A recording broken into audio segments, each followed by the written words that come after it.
السلام علیکم ورحمۃ اللہ وبرکاتہ۔ امید ہے آپ سبھی حضرات خیر و عافیت سے ہوں گے۔ معزز ناظرین، آج کا اہم مسئلہ یہ ہے کہ عوام الناس کے اندر یہ بات بہت زیادہ مشہور ہے کہ اگر وضو کی حالت میں کسی آدمی نے اپنا جسم دیکھ لیا،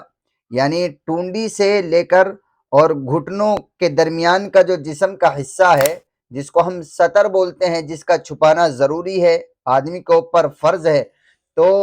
اگر کسی انسان نے وضو کی حالت میں اپنے اس جسم کے حصے کو دیکھ لیا تو اس کا وضو ٹوٹ جائے گا۔ اور ایسے ہی یہ بات بھی مشہور ہے کہ اگر کسی انسان نے وضو کی حالت میں کسی دوسرے کا جسم دیکھ لیا، چاہے دھوکے سے ہی نظر پڑی ہو، تو تب بھی وضو ٹوٹ جائے گا۔ یہ بات عوام الناس کے اندر مشہور ہے، حالانکہ یہ بات درست نہیں ہے۔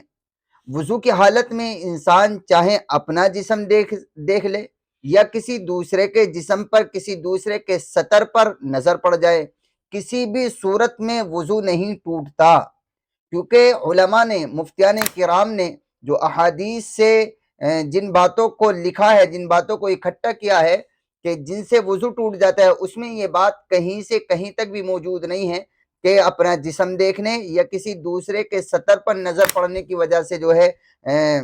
وضو ٹوٹ جاتا ہو۔ ایسا بالکل بھی نہیں ہے، ہرگز ایسا کوئی مسئلہ نہیں ہے۔ اس لیے جو بات مشہور ہے کہ جسم دیکھنے یا کسی دوسرے کے جسم پر نظر پڑنے یا جان بوجھ کر بھی اگر کسی نے کسی دوسرے کے جسم کو دیکھ لیا تو گناہ تو ہوگا، لیکن وضو نہیں ٹوٹے گا۔ اس لیے اس ویڈیو کو زیادہ سے زیادہ دوسرے احباب تک پہنچانی چاہیے۔